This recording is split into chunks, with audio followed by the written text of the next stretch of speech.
राजधानी लखनऊ में समाजवादी पार्टी कार्यालय पर एक प्रेस कॉन्फ्रेंस का आयोजन किया गया, जिसमें स्वामी विवेकानंद को याद किया गया और एक कैलेंडर का विमोचन भी किया गया।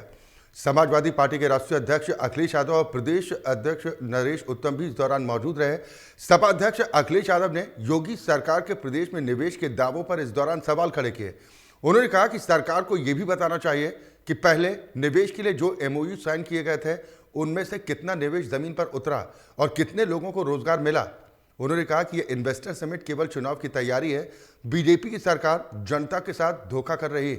कुछ दिन चमक दमक दिखेगी, जमीन पर कुछ भी हासिल नहीं होगा। ब्यूरो चीफ आसिफ बेग इस खबर पर ज्यादा जानकारी के साथ हमारे साथ जुड़ गए हैं। आसिफ, प्रेस कॉन्फ्रेंस के जरिए जोरदार अटैक करने की कोशिश की है। इन्वेस्टर समिट को लेकर एक तरह से कहा जाए सवाल खड़े किए हैं कि निवेश धरातल पर कितना उतरा ये तो नजर नहीं आता, लेकिन इन्वेस्टर समिट के नाम पर सिर्फ अपनी ब्रांडिंग करने की कोशिश हो रही है।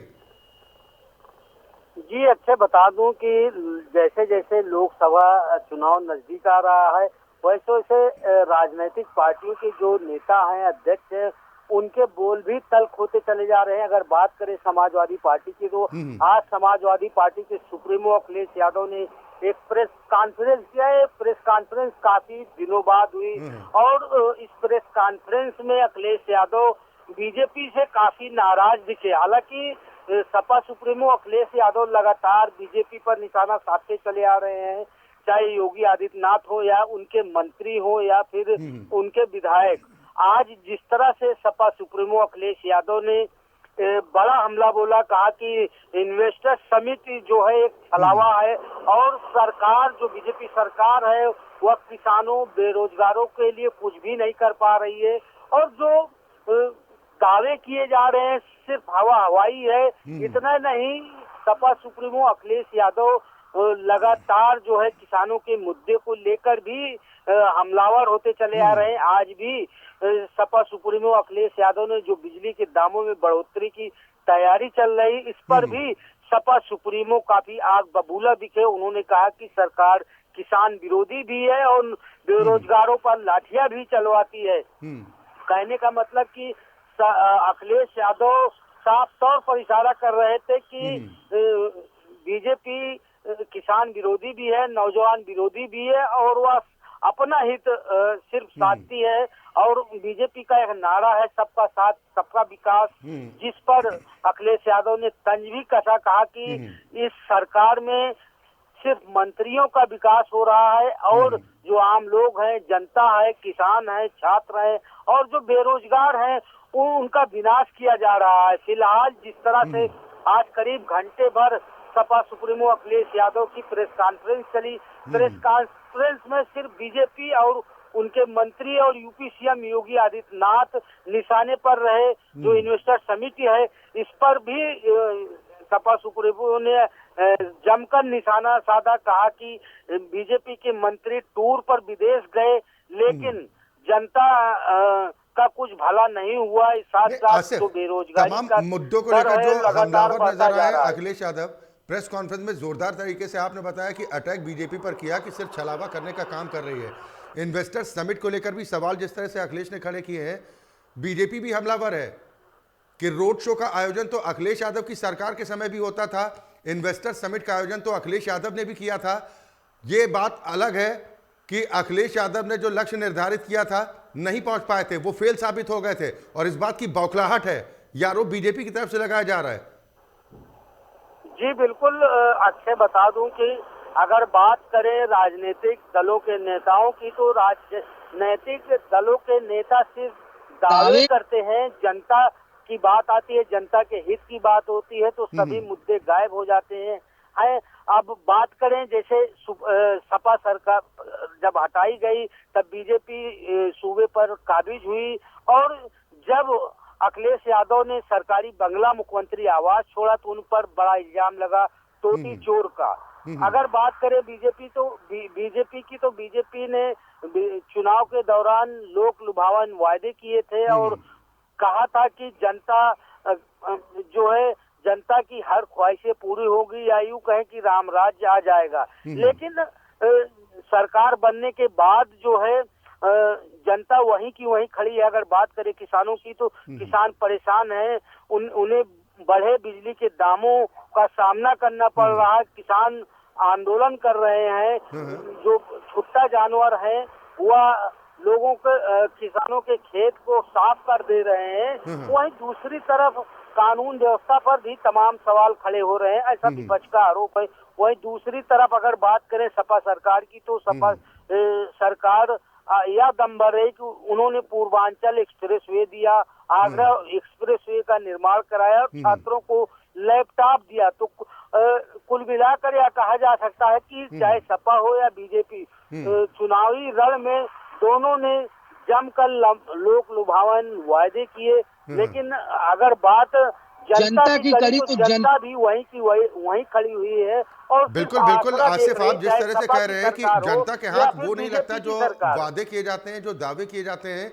हालांकि चुनाव के दौरान सभी राजनीतिक दलों की तरफ से लब्बो-लुबाब कुल मिलाकर यही निकलता है कि सब्ज़बाग इस तरीके के दिखाए जाते हैं कि जनता को किसी तरह अपनी तरफ आकर्षित किया जा सके। एक कि आखिर अखिलेश यादव जिन तमाम मुद्दों का जिक्र कर रहे हैं, 2017 का इलेक्शन हुआ, उसमें समाजवादी पार्टी को हार का सामना करना पड़ा। उसके बाद 2022 के इलेक्शन में भी मात खानी पड़ी है। तो जनता तक ये बातें क्यों नहीं पहुंचा पा रहे हैं? और दूसरा कि क्या समाजवादी पार्टी की स्ट्रेटेजी सिर्फ यहीं तक सीमित रहेगी कि प्रेस कॉन्फ्रेंस के जरिए अटैक करेंगे, या सड़क पर उतरने की तैयारी भी है समाजवादी पार्टी की?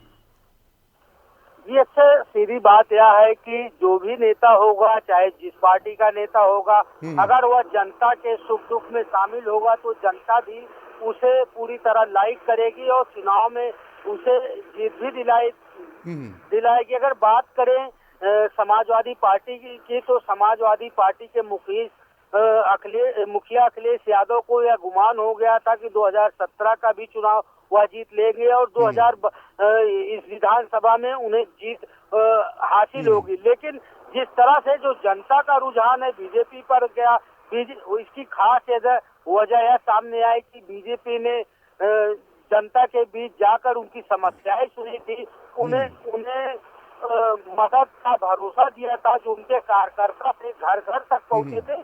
वही दूसरी तरफ अखिलेश यादव सिर्फ रोड शो ही करते नजर आए और लोगों के बीच हाथ हिलाकर निकलते चले गए। और बड़ा मैसेज यह रहा कि समाजवादी पार्टी सरकार अगर बनती है तो गुंडों की सरकार आ जाएगी। ऐसा जो है मायाजाल भी बीजेपी की तरफ से फैलाया गया था। और माना यह भी जा रहा है कि जिस तरह से बीजेपी ने जनता के बीच जाकर अपनी बातें रखी, उसको वह बातें लोगों को समझ में आ गई और समाजवादी पार्टी लोगों को अपनी बातें समझाने में पूरी तरह विफल साबित हुई। यही वजह रही कि विधानसभा चुनाव में भी काफी हार का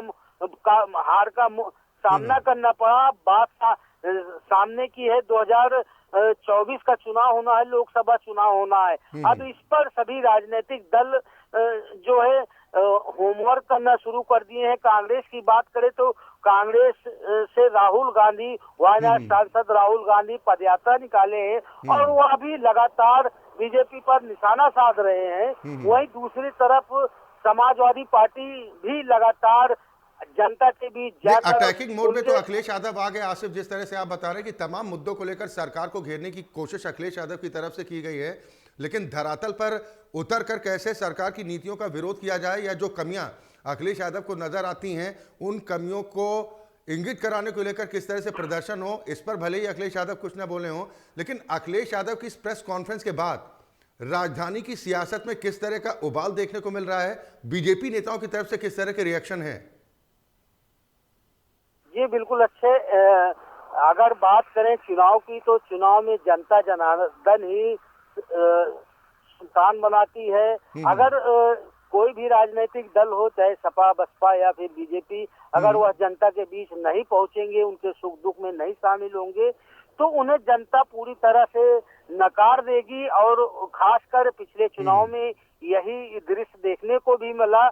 समाजवादी पार्टी के मुखिया अखिलेश यादव पूरी तरह आश्वस्त थे कि वह मुख्यमंत्री बनने जा रहे हैं, लेकिन जब किस्मत का पिटारा खुला तो वह धराशायी हो गए और बीजेपी एक बार फिर सत्ता पर काबिज हो गई। तो इससे साफ संदेश है अक्षय की जो भी जनता के बीच जाकर उनके सुख दुख में शामिल होगा, उनकी समस्याओं को सुनेगा, वही जो है यूपी का सरताज बनेगा। लेकिन अभी भी जिस तरह से अखिलेश यादव के दावे रहते हैं, अखिलेश यादव जिस तरह से हुंकार भरते हैं, वह सिर्फ टीवी चैनलों पर प्रेस कॉन्फ्रेंस में ही भरते हैं। तमाम ऐसे पहलू हैं जिन पर समाजवादी पार्टी चुप्पी साधे हुई है।